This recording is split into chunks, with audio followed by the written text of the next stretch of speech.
Assalamualaikum warahmatullahi wabarakatuh. Bismillah, alhamdulillah. Kawan-kawan, sukses dan sehat untuk Anda semuanya. Pada siang hari ini saya surprise karena saya mendapat kehormatan yang besar. Guru saya, Prof. Dr. Johansyah Marzuki, spesialis bedah plastik, kerso rawuh ke tempat saya, ID Jatim Channel. Ya, luar biasa. Prof, Assalamualaikum warahmatullahi wabarakatuh. Waalaikumsalam. Alhamdulillah, beliau ini luar biasa. Di luar ekspektasi saya, karena beliau itu sepertinya sibuk mondar-mandir di Jakarta dengan berbagai macam urusannya luar biasa. Tapi lebih dari itu, beliau sangat perhatian buat kita bahwa kerso rawuh di tempat saya, ID Jatim Channel, di studionya ID Wilayah Jawa Timur. Teman-teman, saya akan bicara sesuatu yang istimewa bersama beliau karena beliau adalah sumber primer.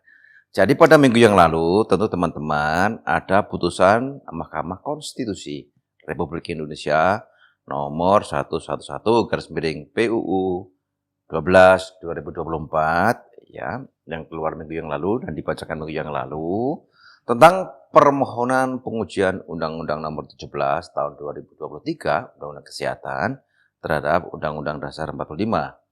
Dan tentu di situ bicara hal yang spesifik di mana ada pasal 451 legitimasi kolegium, kemudian ada pasal 272 ayat 2, pasal 272 ayat 5 ya tentang peraturan pemerintah. Dan ada pasal 421 tentang etik dan disiplin. Nah, kawan-kawan, saya baca bolak-balik itu, keputusan MK yang tebal itu, dan saya ingin beliau memberikan petuah kepada kita di dalam forum yang baik ini. Dan tentu, maaf ya Prof, nanti saya akan bertanya beberapa hal. Monggo, silakan. Prof, mudah-mudahan saya bisa jawab. Amin. Prof, selalu beliau sudah umur hampir 90 tahun ya, Prof? 86. Ya Allah. Alhamdulillah guru saya. Nanti 2 bulan lagi dong, 86. Ya Allah. Jadi beliau ini sudah 86 tahun, luar biasa. Ayo para dokter di Indonesia, jaga diri Anda, ya jaga fisik Anda, jaga mind Anda agar kita bisa meniru beliau. Prof, terkait dengan hal di atas, Prof, saya ingin menanyakan beberapa hal. Tentu sebelum masuk ke aspek hukum, mungkin saya akan bertanya Prof. Tentu Prof ini kan sebagai guru besar emeritus, kemudian langsung mengajukan permohonan kepada Mahkamah Konstitusi tentang hal-hal yang terkait dengan kolegium dan etik. Nah, barangkali apa Prof yang mendorong Prof untuk mengajukan legal ya terkait dengan undang-undang kesehatan yang spesifik pada masalah kolegium dan etik. Ya, begini. Saya sebenarnya sudah mendalami tentang filsafat ilmu dan budaya ilmiah sejak tahun 1980-an. Wow. Jadi sudah hampir 40-45 tahun yang lalu. Luar biasa. Ya. Jadi dengan adanya Undang-Undang 17 tahun 23, itu yang pembentukannya sendiri banyak dipertanyakan. Ya.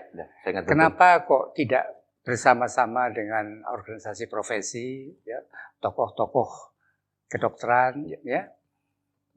Sepertinya ada tersembunyi sesuatu di sana itu. Kemudian setelah undang-undang itu timbul, itu saya baca bahwa kolegium itu menjadi alat kelengkapan konsil. Loh. Saya terkejut melihat itu. Kolegium itu suatu pengampu dari ilmu yang harus mempunyai sifat-sifat seperti ilmu. Dan ilmu itu tidak boleh menjadi alat sesuatu yang lain kecuali alat ilmunya itu sendiri. Nah, jadi ini sudah tidak benar ini menurut saya. Kemudian saya baca-baca berikutnya dengan pasal-pasal berikutnya, semakin kelihatan bahwa undang-undang ini tidak menghargai ilmu kedokteran, menurut saya. Ya, ini seperti kalau dijadikan suatu peralatan konsil kan jadi alat, ya. Tidak ada kemandirian, ya. Bukan sesuatu lagi yang independen itu. Iya. Padahal itu, nah itulah. Jadi kemudian dengan pengetahuan saya bahwa ilmu kedokteran itu, gini, mungkin banyak yang belum menyadari, ya, memahami, ya, bahwa ilmu kedokteran itu ada dua sisi, ya, sisi ilmu, ya, dan sisi profesi. Ini berbeda. Sisi ilmu ini itu rujukannya hanya kaidah ilmiahnya, hanya 4 butir, yaitu harus rasional dan objektif, satu, ya. Yang kedua, harus benar, ya. Benar ini berarti evidence base, ya, penelitian, ya, bukan testimoni. Kemudian yang ketiga, harus otonom dan independen. Nah, ini independen ini banyak yang tidak mengerti, Mas. Independen dalam keilmuan itu artinya tidak mengikuti perintah penguasa. Tidak mengikuti perintah penguasa. Yang punya otoritas, ya. Ya. Jadi penguasa itu bisa penguasa negara, penguasa uang, maupun penguasa agama. Jadi ilmu itu hanya nurut kaidah ilmiahnya sendiri ini. Yang lain tidak ikut. Tidak ikut Pancasila. Tidak ikut hukum. Tidak ikut kearifan lokal. Tidak ikut. Ini ilmu. Yang keempat, tidak ada konflik of interest. Konflik of interest ini ada kepentingan orang, ya. Kepentingan orang secara pribadi atau kelompok secara pribadi. Jadi itu tidak boleh ada di dalam ilmu kedokteran ini. Nah, hanya 4 ini saja. Sedangkan untuk profesi, itu kan profesi ini memakai ilmu ini. Iya. Memakai ilmu untuk mengobati pasien, ya, mengobati masyarakat. Nah, untuk profesi ini, petunjuknya itu justru ada yang khas kedokteran dan ada yang tidak khas kedokteran. Yang khas kedokteran itu sumpah dan etika dokter. Itu di sini tempat, di profesi. Setelah itu ada undang-undang, peraturan pemerintah, kemudian kearifan lokal, itu semua meng-guide, ya, memberi petunjuk kepada dokter untuk berpraktek, untuk memakai itu. Tetapi prinsip-prinsip aturan yang ada di sebelah profesi itu tidak berlaku di sini. Tidak berlaku, ya. Jadi sumpah dan etika dokter itu di sini tempatnya, bukan di sini. Di sini nggak ada sumpah, nggak ada etika di ilmu itu. Dan ilmu ini sifatnya itu internasional. Tidak ada batas negara, tidak ada batas wilayah hukum, gitu ya. Wilayah hukum itu tidak ada di sini. Apa yang benar di Indonesia itu benar untuk seluruh dunia. Universal. Bahkan sejagat raya bisa mungkin. Nah, itu. Jadi tidak punya batas-batas negara sehingga ilmu ini itu bukan wilayah negara. Ilmu negara, ilmu kedokteran ini itu bukan wilayahnya pemerintah. Ya. Jadi ini wilayahnya para peer group di seluruh dunia. Karena itu kalau kita buat penelitian segala macam itu kita masukkan dalam artikel di majalah, itu dibaca oleh peer group di seluruh dunia. Apakah ini benar, apakah itu salah, itu mereka yang bilang. Bukan dekan kita, bukan rektor kita, bukan menteri kesehatan, bukan presiden, bukan polisi. Nah, ini dunia ilmiah itu begitu. Nah, oleh karena itu kan aneh, Mas. Sekarang ilmu kedokteran atau kolegiumnya itu menjadi peralatan konsil. Konsil itu punya pemerintah. Itu sama sekali menurut saya, ya, itu sama sekali salah besar.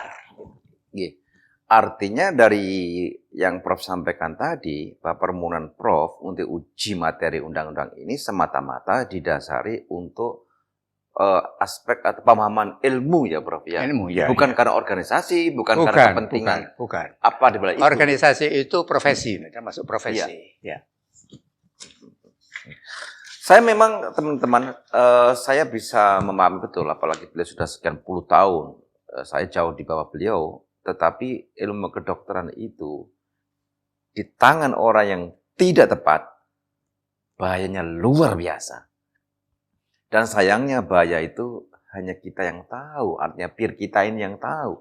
Orang lain susah. Nah, makanya beliau yang sudah paham itu, beliau yang sudah sangat paham itu, sangat khawatir dan gelisah tentang hal ini. Jadi, saya pribadi sangat bisa memahami. Mari kita maju bersama untuk semakin memahami cara berpikir beliau. Kemudian, tentu ini Prof, di dalam keputusan MK tentang kolegium dan etik itu, sebenarnya tidak mudah memahami loh Prof. Jadi tidak mudah memahaminya. Oh iya, tidak mudah. Betul. Apalagi Prof sampaikan itu fatwa-fatwa tentang filsafat ilmu. Waduh, luar biasa dia. Sebenarnya dari segi yang spesifik Prof, dari segi filsafat ilmu yang Prof sampaikan itu, apakah ada kekhawatiran tersendiri kolegium yang ada sekarang ini dengan kelangsungan keilmuan kita ke depan?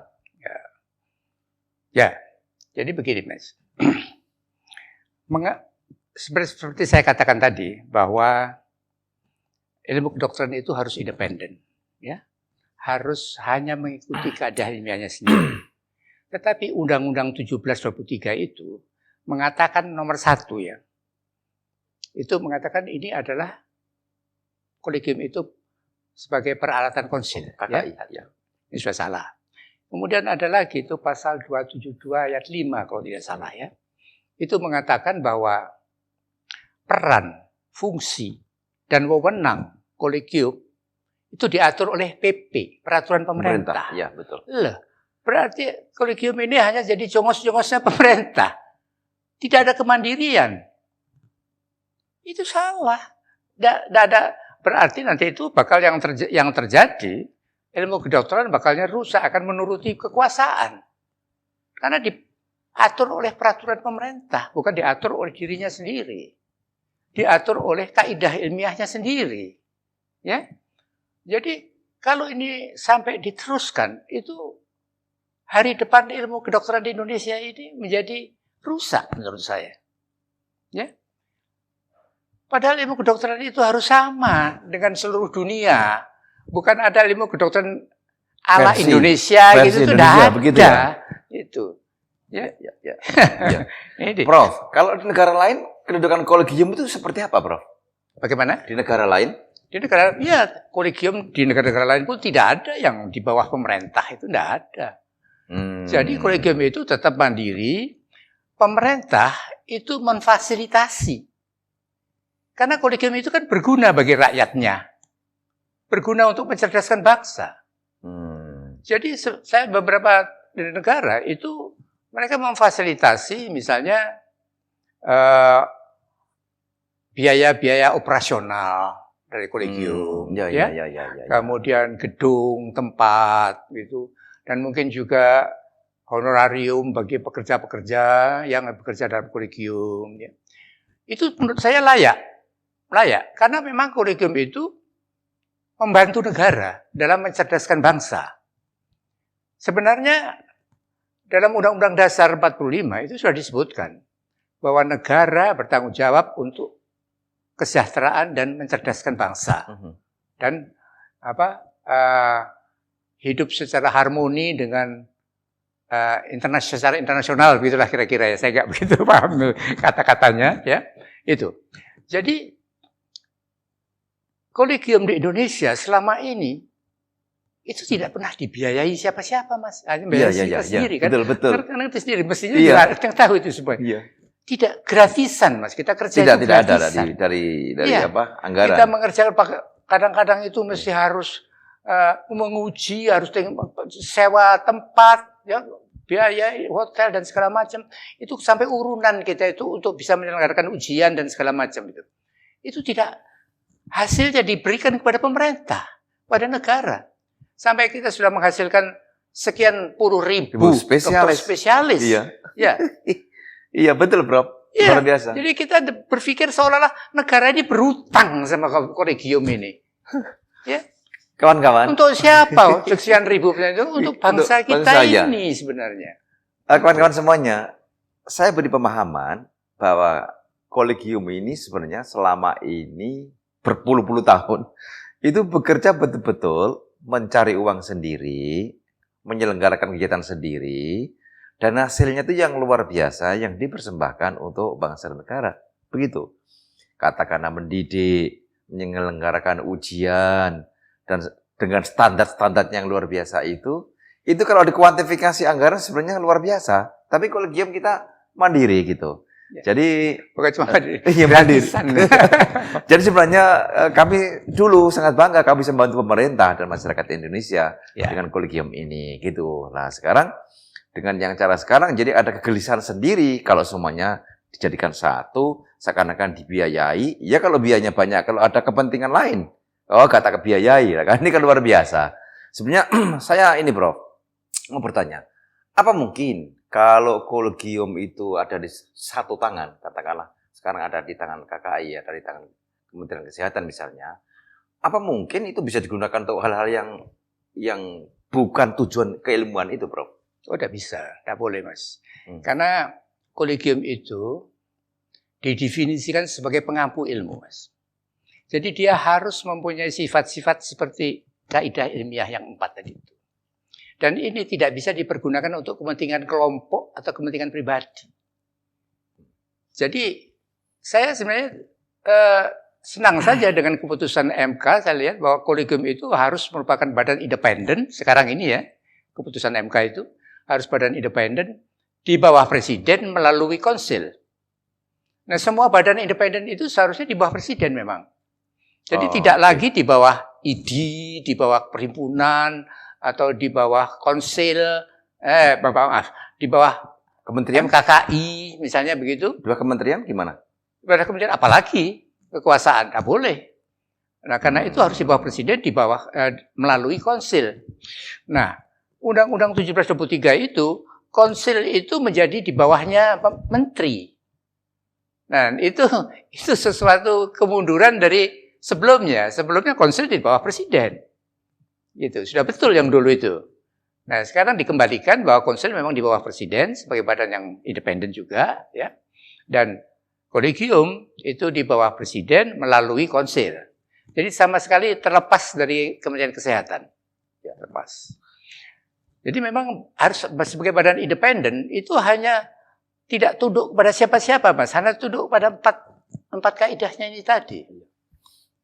Kalau ada pemikiran gini, Prof. Wah, dokter spesialis kita masih kurang. Wah, kita harus bikin pusat pendidikan dokter spesialis sebanyak-banyaknya. Seperti cendawan di musim hujan. Wah, supaya lancar, kolegium harus diambil. Supaya nanti yang lain itu bisa kemudahan. Nah, kira-kira jalan pikiran ini gimana, Bro? Salah itu, tidak bisa. Kalau memang ada kekurangan dan segala macam, tanyakan kepada kolegium. Apakah masih bisa ditambah? Apakah apa? Harus kolegium yang menentukan. Karena dia yang tahu bagaimana namanya kompetensi itu dia yang ngerti. Kalau hanya orang-orang yang orang awam di luar kolegium, di luar itu mungkin dia tidak tahu.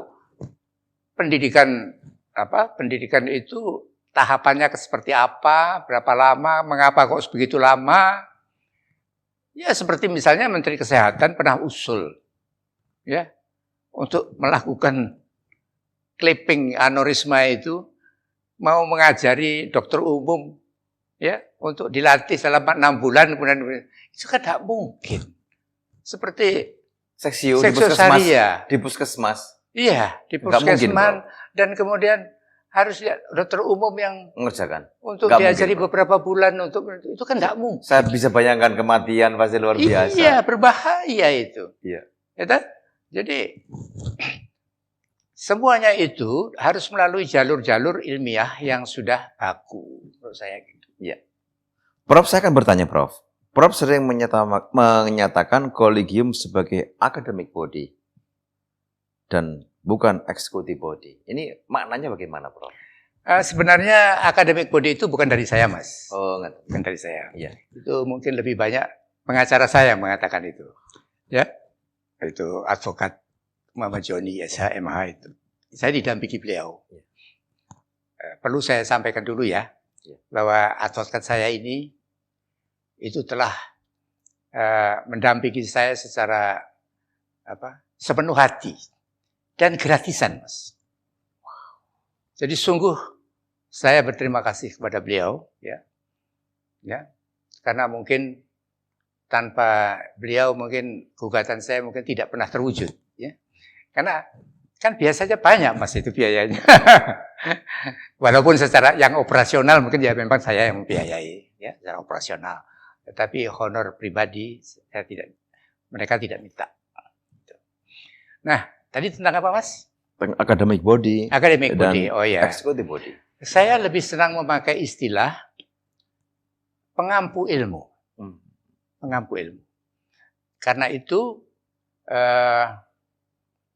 sebagai pengampu ilmu ini harus betul-betul orang-orang yang expert, orang-orang yang betul-betul sudah punya pengalaman dan pengertian yang mendalam tentang ilmu itu. Jadi guru besar, para KPS, para kepala bagian, pokoknya orang-orang senior itu yang bisa dikumpulkan di dalam kolegium. Itu yang ini ya. Jadi mereka adalah pengampu ilmu. Ya. Jadi nah, itu academic body itu istilah yang perlu agak susah mendefinisikan itu. Academic body itu apa? Academic body gitu ya. Saya lebih condong mengatakan bahwa kolegium itu adalah pengampu ilmu. Artinya beliau-beliau yang berkecimpung situ adalah orang-orang yang sudah betul-betul matang di bidang ilmunya, ya, begitu ya, Prof. Dan kita harus bedakan, Mas, ya. Pengampu ilmu dengan administrator. Misalnya fakultas kedokteran. Itu kan ada dekan, ada pembantu dekan 1, 2, 3. Dekan ini bukan pengampu ilmu. Dekan ini administrator, ya, koordinator. Pengampu ilmunya itu ya di departemen anatomi sana itu yang pinter anatomi ya, yang ada di departemen anatomi itu. Yang pinter patologi ada di departemen patologi, yang pinter bedah plastik ya di bedah plastik di sana itu, bukan di kantor dekanat ini. Nah itu supaya dibedakan bahwa pengampu ilmu itu adalah mereka-mereka betul-betul expert dalam bidang ilmunya, spesialisasinya. Artinya orang-orang yang duduk di kolegium itu bukan administrator ya, bukan administrator. Betul-betul yang kualitasnya. Iya, otaknya ilmu itu yang terkait gitu. Ya, bisa bayangkan kawan-kawan. Jadi memang kolegium itu jangan diisi orang yang berkarakter sebagai administrator. Wah, saya bisa pinter dengan AI zaman sekarang. Bukan. Beliau menekankan mulai dari kolegium orang-orangnya, beliau-beliau memang harus memang expert di bidang ilmunya. Nah, itulah hal yang mesti kita pahami betul, karena memang boleh dibilang ujung tombaknya, pucuk tombaknya ini ada di orang-orang hebat di kolegium. Dan ini kita yang bidang ilmu ini kita harus pahami betul. Kemudian, Prof, itu juga yang menjadi heboh, karena kolegium buatan Kementerian Kesehatan itu isinya bukan para pakar. Ya. Itu hanya orang-orang yang ditunjuk berdasarkan pemilihan anggota, bukan anggota kolegium, tetapi anggota organisasi profesi saja. Itu sama sekali tidak layak itu untuk disebut sebagai kolegium yang sesungguhnya. Dan dulu pemilihannya pun ya mirip idol begitu, jadi voting gitu. Ya. Ya kemudian setelah voting ya ada keluar persennya gitu. Saya nggak tahu siapa yang ikut voting juga gitu. Saya ya memang, waduh ya ini mesti ada sesuatu yang harus dibetulkan itu. Ya, tapi itulah Prof tidak mudah. Prof, saya kembali kepada keilmuan Prof. Mengapa ilmu kedokteran itu memang harus tunduk kepada kaidah ilmu, Prof? Bukan kepada kekuatan administrator itu, Prof.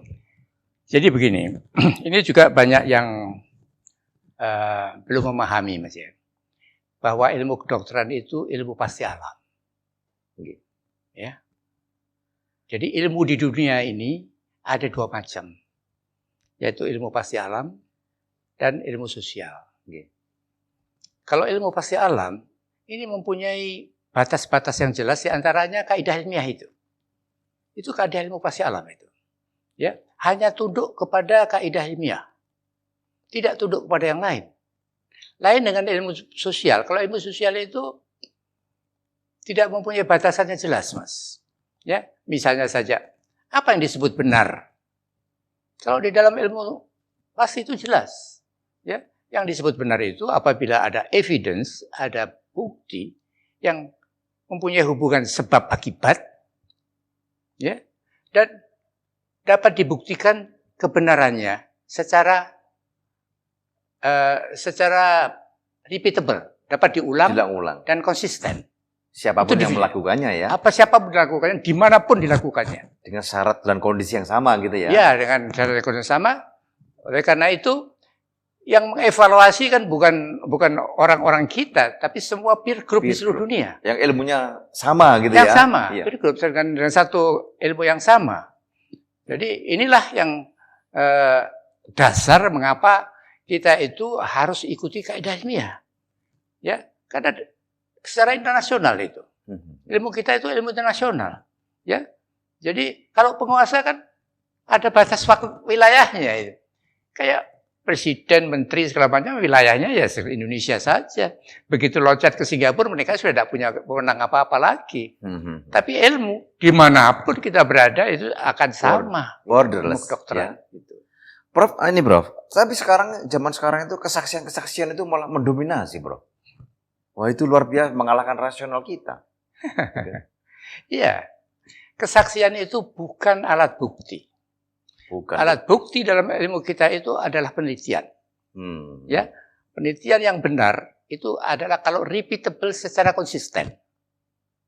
Tadi kalau baru satu kali saja dikatakan benar, itu belum tentu benar betul. Harus dicek dengan penelitian berikutnya, baik di tempat yang sama atau di tempat yang lain.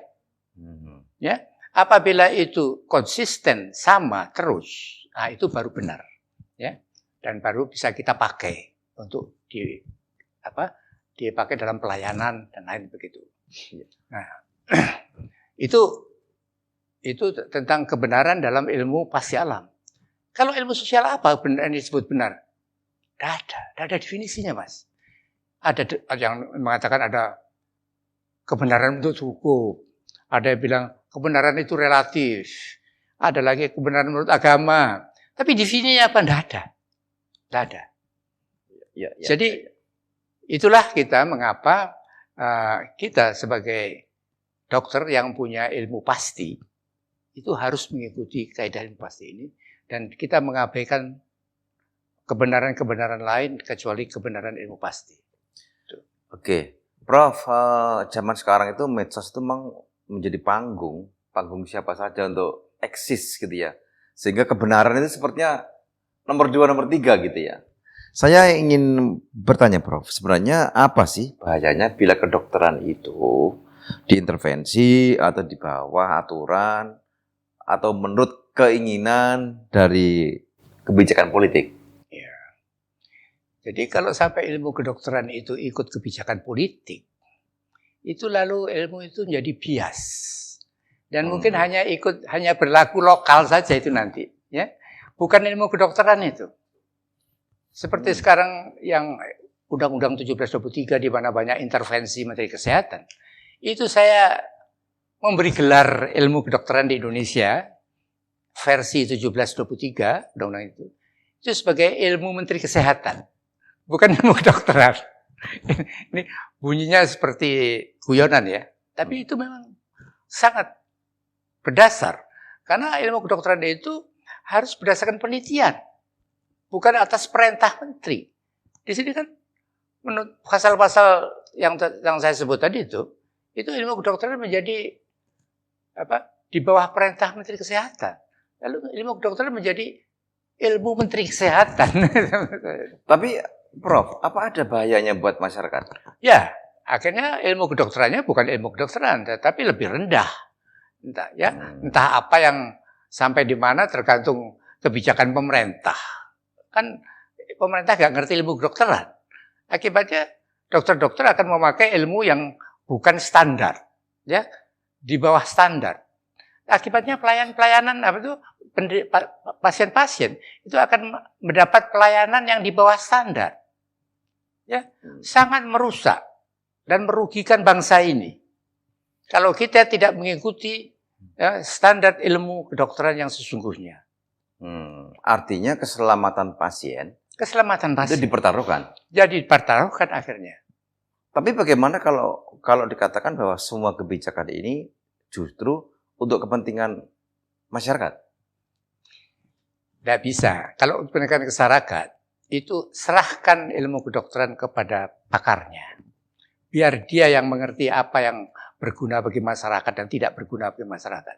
Karena untuk kerja penelitian, itu kan harus benar, Mas. Harus benar. Dites.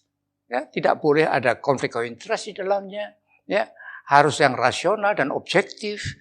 Ya. Kemudian ini tidak membahayakan. Seperti misalnya saja, satu contoh. Kementerian Kesehatan itu membuat penelitian berdasarkan pelayanan. Jadi, pernah dengar Mas? Ya, jadi membuat penelitian berdasarkan pelayanan. Jadi mereka itu mencoba obat-obat ini kepada pasien, lalu diteliti. Itu tidak boleh. Itu melanggar standar baku dari sebuah penelitian. Penelitian itu kita masih belum tahu benar apa salah. Setelah diteliti, tahu ini benar, baru ini boleh dipakai. Yeah.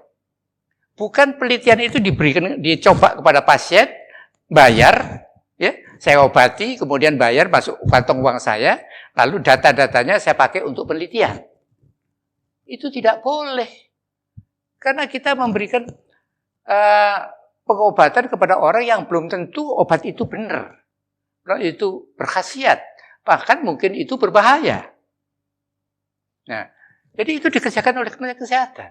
Jadi sambil memberikan pelayanan dalam bentuk pengobatan, datanya untuk penelitian. Gitu, untuk penelitian. Padahal itu kan belum benar. Yang diberikan itu kan belum melewati penelitian secara benar. Tahapan-tahapan penelitian. Masih dalam pertanyaan. Dari animal dulu. Dan mungkin berbahaya. Lebih tinggi gitu ya. Itu mungkin berbahaya. Sudah berkali-kali saya menyampaikan itu di dalam podcast ya. Dan juga teman-teman dari Bapak Guru Besar yang bekerja di Depkes pun mendengarkan. Ya. Tetapi itu ya tetap saja tidak berubah. Ya. Tapi paling tidak Prof sudah menggaungkan itu bahwa kalau berhubungan dengan manusia memerlukan ekstra hati-hati, bahkan super ekstra hati-hati, gitu kan? Memang apapun yang dikerjakan. Ada aturan khusus. Kalau itu melibatkan manusia, penelitian pada manusia, itu ada aturan-aturan yang khusus yang tidak sama dengan kalau kita melakukannya terhadap benda-benda mati. Ya, ada etika penelitian yang khusus di situ. Prof, memang apa konsekuensinya kalau tidak mau mematuhi etika penelitian pada manusia itu, Prof? Ya, akibatnya yaitu kemungkinan itu bahan-bahan itu bahan yang berbahaya. Ya, jadi bukan menyembuhkan, malah menjatuhkan pasien-pasien dalam situasi yang membahayakan. Ya. Kemudian nanti kita harus bersusah payah untuk memperbaiki, ya kan bisa diperbaiki, kerusakan total. Itu belum pernah diuji. Ya. Kalau itu sudah pernah diuji dan benar, tidak apa-apa. Ya. Kan ada tahapan-tahapan obat itu kan mulai dari laboratorium, ya. Kemudian teori dulu. Teori, kemudian laboratorium. Sudah laboratorium, kemudian binatang. Yeah. Sudah binatang, baru klinik. Klinik ini ada 3 macam lagi. Klinik tahap pertama, klinik kedua, ketiga, bahkan ada yang keempat. Yeah. Nah, tahapan ini kan banyak. Ini melewati ini semua langsung dikerjain, diberikan kepada pasien untuk obati, bayar lagi. Sebagai bagian layanan. Sebagai layanan, bayar lagi kepada saya. Ya, nah itu tidak etis. Itu tidak etis. Kalau bicara tentang itu, Prof, apakah katakanlah kalau kolegium itu menjadi independen, apa bisa menyentuh ranah yang seperti tadi? Jadi sebenarnya kolegium itu, orang-orang yang ada kolegium itu biasanya juga orang-orang yang sibuk di dalam penelitian dan lain-lain. Dia mengerti dan tidak boleh melakukan itu. Untuk penelitian obat, Mas, di Indonesia itu mestinya BPOM ya. Badan betul. Pengawasan obat dan makanan itu. Di sana. Kalau di Amerika kan FDA, FDA Food and Drug Administration itu. Ya. Nah, kan aneh di Indonesia itu. Pada waktu ada penelitian dari salah seorang sejawat kita, ya, yang tidak memenuhi syarat, ya, ditolak oleh BPOM, kemudian diambil alih, diserahkan kepada Depkes. Depkes bukan badan untuk mengawasi Legitimasi, ya? penelitian. Nah, ini serba banyak yang harus diperbaiki, Mas, tentang hal-hal keilmuan di Indonesia ini. Ya. Prof, kalau selama ini menurut undang-undang ini bahwa kolegium itu menjadi bagian dari KKE, sebenarnya apakah Prof mengkhawatirkan ada pintu-pintu tersendiri yang bisa menjadi tempat intervensi? Ya, karena Konsil Kedokteran Indonesia ala Undang-Undang 1723 itu jelas mengatakan itu di bawah Menteri Kesehatan. Ya, sekali lagi, ini tidak independen.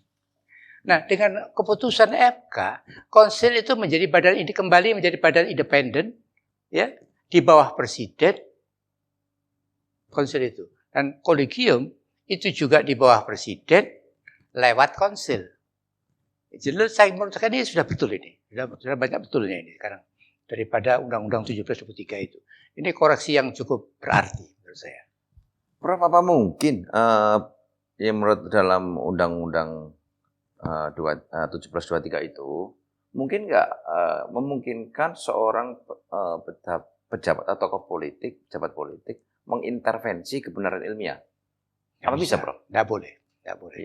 Ya itu tadi, bahwa harus independen, ya, harus independen dan tidak ada konflik of interest.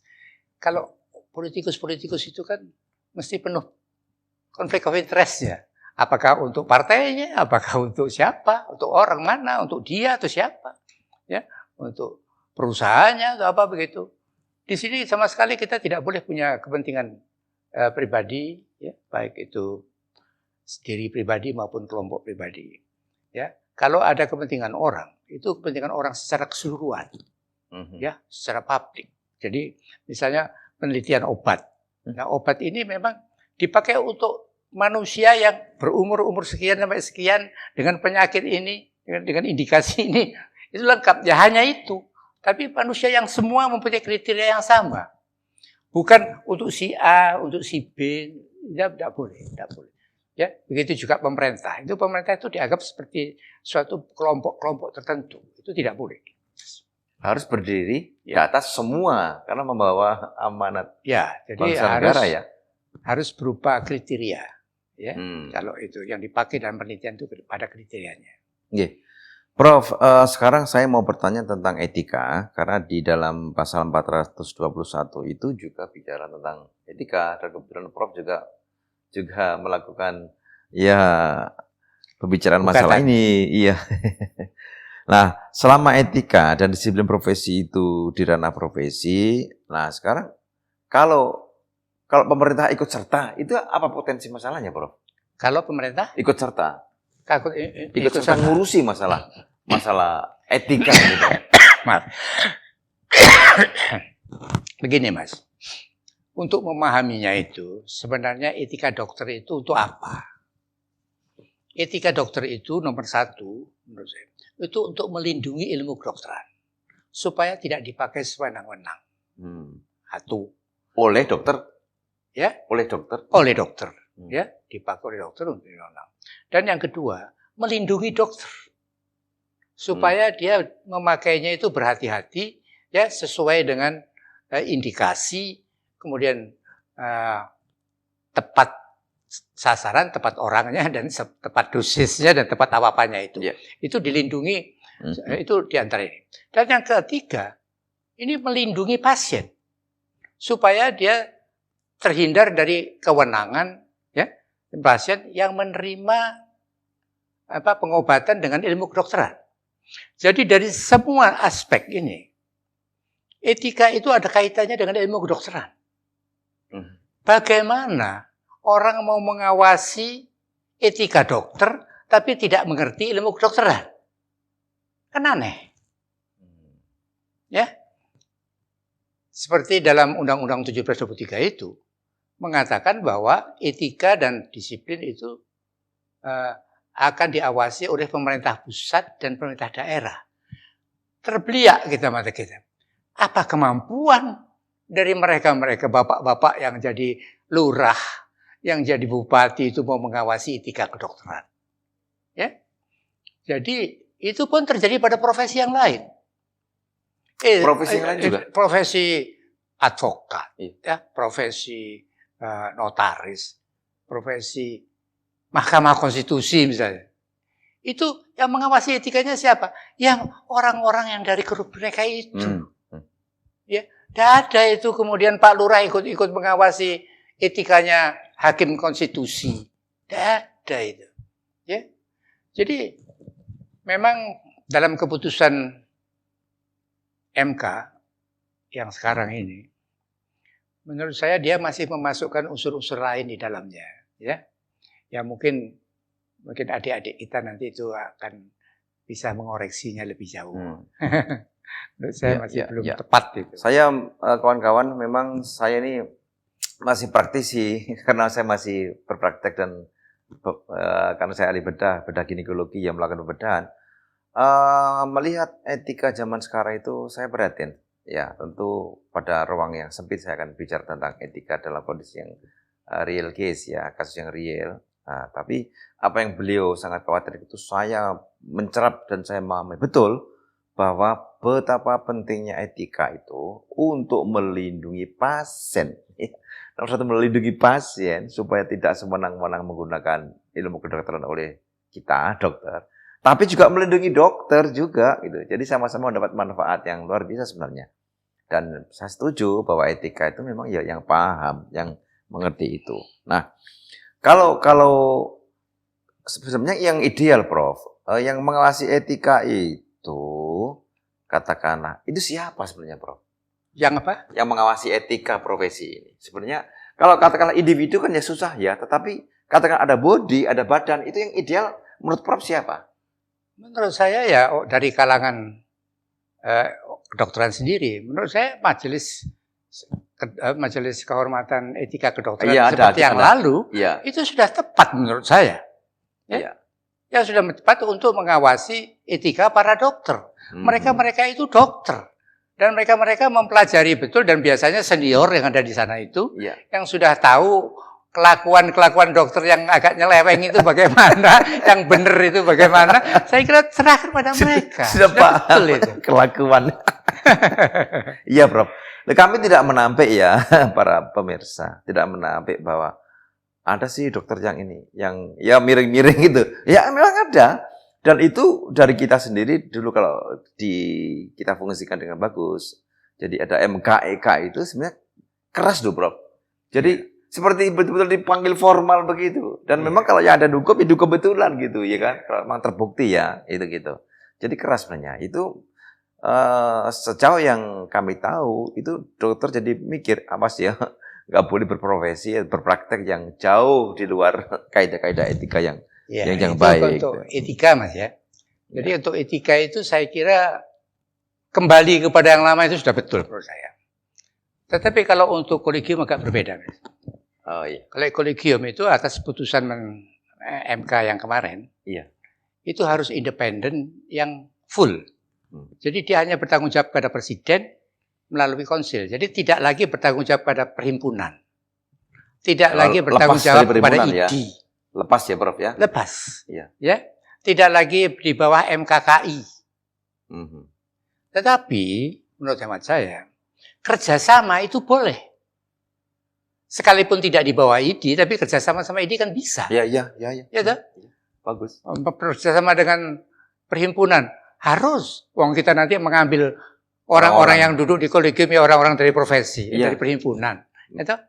Tetapi tidak dalam rangka bertanggung jawab. Jadi mesti harus kayaknya kolegium yang baru nanti itu harus membuat anggaran dasar dan anggaran rumah tangga yang berbeda.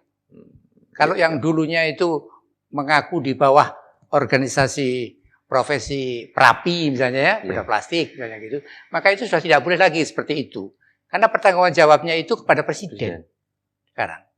Ya, tidak lagi mengaku dia berada di bawah MKKI, di bawah ID. Boleh. Tidak boleh. Kerjasama boleh. Iya. Ya, kerjasama boleh. Saya mengatakan kerjasama ini. Oke, terbuat saja.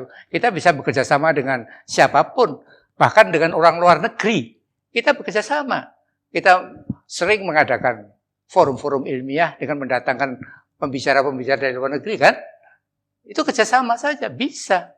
Tidak apa-apa. Dalam kerjasama, justru dengan kerjasama itu kita bisa meningkatkan kemampuan kita untuk saling mengenal apa kemajuan di negara lain, ya. Tetapi bukan dalam rangka komando. Jangan dalam rangka komando. Jadi menurut saya, Prof, kalau saya ini seperti kata saya option American College of Obstetric Gynecology, ya kan? Lah college-nya mereka, kolegium mereka itu, Prof. Ya. Itu siapa yang membentuk? Siapa yang membiayai, Prof? Membentuk kolegium. Iya, kalau di Amerika misalnya gitu, Prof. Oh, di Amerika. Iya. Ya sama kita. Yaitu orang-orang yang ada di dalam profesi tadinya. Sekumpulan orang ya? Ya, sekumpulan orang. Tapi resminya, Prof. Kemudian setelah terbentuk, ya, dia independen. Tapi kan ada semacam apa ya? Bukan karena terbentuk oleh anggota-anggota itu lalu kemudian menjadi gandolan di situ, tidak. Dia memang membentuk kolegium, ini badan ini. Begitu dia masuk ini, dia sebagai badan independen di sini. Tidak lagi sebagai alat perintah dari sini, mendapat perintah dari sini, tidak. Gitu. Nah, sekarang pengesahannya ini, Prof. Pengesahannya ini atas, ya kalau kita kan masih ada unsur, ada SK, ada keputusan, apa segala macam gitu, Prof. Apa kalau di luar negeri tidak memerlukan itu? Ada apa, Mas? Semacam SK atau SK. Ya pejabat yang, kalau sekarang ini kan yang ada di pikiran saya apa enggak yang penting itu adalah keputusan presiden atau apa gitu. Ya, ada ya. Semacam pengakuan. Oh iya. Hanya pengakuan dari konsil. Jadi karena kita di bawah presiden melalui konsil, maka kita harus mendapat pengakuan, mendapat pengesahan dari konsil. Tetapi konsil kan melihat siapa saja yang duduk di sini ini. Dan bagaimana cara pemilihannya dan lain-lain. Itu kan dicek semua sama dia. Gitu. Kemudian ya badan-badan apa yang ada di dalam kolegium. Itu semuanya dicek, kemudian disahkan oleh dia, ini kolegium beda plastik. Oke, disahkan, sah oleh konsil. Dia hanya pengesahan, tapi dia tidak bikin, dia tidak menyuruh, tidak apa, dia hanya ngecek saja. Yang secara teknis siapa yang menyelenggarakan ini, Prof? Oh, ayo mari kita bentuk kolegium. Itu siapa yang mari kita ini yang membentuk itu? Membentuk itu. Iya, secara teknis. Karena ini kan masih ya otomatis pertama. Itu nanti di dalam organisasi itu. Oh, begitu, ayo kita bangun kembali kolegium. Jadi kalau bayangan saya, Mas ya. Iya. Ini. Iya. Setelah mendapat MK seperti ini,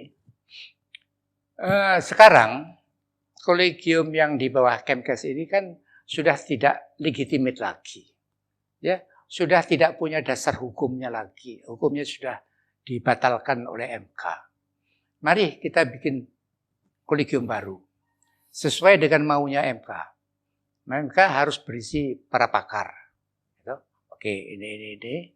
Kemudian harus tidak boleh di bawah ID, tidak boleh di bawah perhimpunan, tidak boleh di bawah MKKI.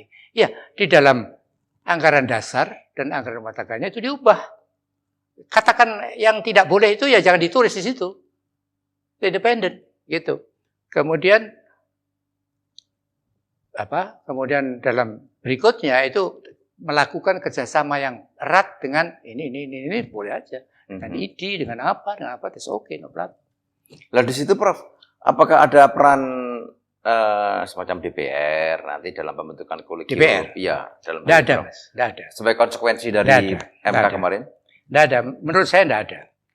Ya, setahu saya ya, saya bukan ahli hukum tata negara ya. Tetapi saya hanya mengerti dalam bidang keilmuan. Itu kita tidak melibatkan DPR, Mas.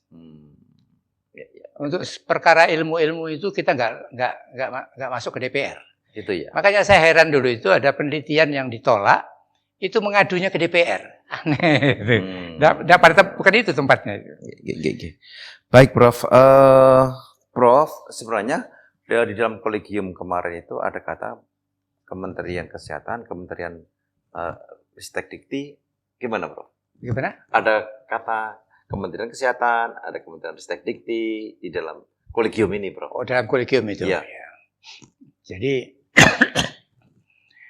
nah, memang kita mengadakan kerjasama ya dengan Kementerian Kesehatan dan kerjasama dengan Kementerian Dikti. Itu pasti. Ya. Ya, karena memang pendidikan spesialis itu di klinik ya. Klinik ya. Itu memakai banyak rumah sakit dan diantaranya juga rumah sakit Kementerian Kesehatan.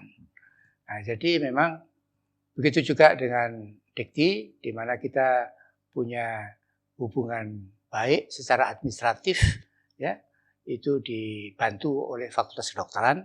Jadi tentu hubungan dengan Dikti itu juga erat.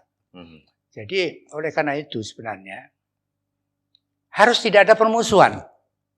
Selama ini saya melihat ada permusuhan. Ini harus hilangkan. Tidak ada permusuhan. Tidak boleh ada permusuhan ya. Tidak ada permusuhan. Di antara kita semua ini. Iya, kita semua itu. Kita harus berpartner.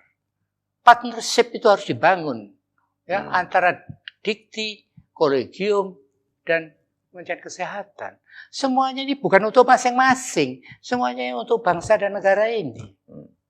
Untuk ilmu kedokteran dan untuk bangsa dan negara ini.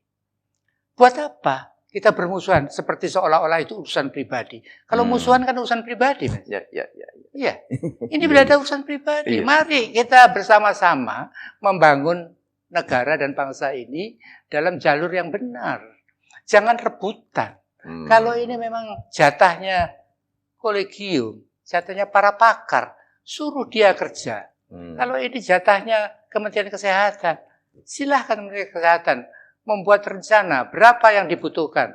Dan dokter misalnya begitu. Rumah sakit yang seperti apa yang dibutuhkan oleh kolegium untuk pendidikan untuk para dokter.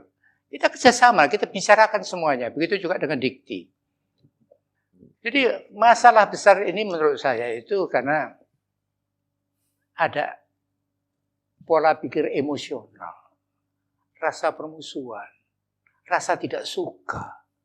Bahkan saya dengar sakit kuping saya itu mendengar orang di DPR itu mengatakan, buat apa ID itu, dibubarkan saja ID itu. Apa orang ini? Ya, ini seperti penuh kebencian dan tidak mengerti ID itu apa. Ya, ilmu kedokteran itu apa dia tidak ngerti itu. Dia pernah bilang itu, orang sakit itu harus pulang itu harus sudah sembuh. Nah, orang diabetes bagaimana bisa sembuh? Bisa sembuh. Ya tetap aja keluhannya yang diatasi, yang mengancam jiwanya. Diatasi ya. Itu yang harus masuk rumah sakit. Kalau sudah itu ya boleh pulang, tapi penyakitnya belum sembuh. Diabetes tetap ya, Prof ya. Seperti hal-hal itu mereka nggak ngerti, Mas. Iya. Harus dipupuk kembali bahwa ini kita harus kerjasama. Penting itu, partnership itu. Baik. Kawan-kawan, yang paling mudah saya ingat adalah beliau berpesan, ayo damai, ayo rukun, jangan ada kebencian di antara kita. Dan tentu kebersamaan karena tujuannya adalah membangun bangsa dan negara. Namun saya pribadi, itu semua terjadi bila kepentingan pribadi itu diminimalisir atau ditiadakan. Maka begitu kepentingan pribadi, tujuan pribadi itu diminimalisir, maka kita bisa bergandengan tangan bersama-sama. Karena tujuannya cuma satu, membangun kesehatan bangsa Indonesia. Prof, terima kasih. Mau saya tambahkan, Mas? Jadi, untuk menghilangkan kepentingan pribadi tadi, Mas, tiap dokter itu harus mempunyai integritas. Ya. Integritas itu artinya seberapa dekat kita merangkul sesuatu nilai. Ada dua macam nilai untuk integritas dokter, yaitu nilai ilmiah, ya, yang 4 tadi itu pada ilmiah itu. Di antaranya kejujuran yang sangat penting karena kalau nggak jujur ya nggak bisa benar. Itu untuk ilmiah. Dan yang untuk integritas profesi, kita harus sesuaikan dengan sumpah dan etika dokter kita. Pegang teguh itu. Itu menurut saya. Ingat beliau terakhir, integritas. Jadi semua orang harus menjaga integritas dan parameternya adalah sumpah dokter dan etika. Jadi sebenarnya simpel. Jadi masing-masing dokter menjaga integritas masing-masing, tunjukkan bahwa kita bisa memberikan yang terbaik dengan berpedokan pada sumpah dokter yang bagus itu dan tentu etika kesehatan. Etika kedokteran yang kita sudah tahu semuanya dan kita pahami semuanya dan mari kita laksanakan. Prof, terima kasih. Terima kasih banyak. Sudah diberi masukan luar biasa. Ya. Sehat selalu dan saya doakan terus bisa bersama kita. Matur nuwun. Terima kasih. Assalamualaikum warahmatullahi wabarakatuh.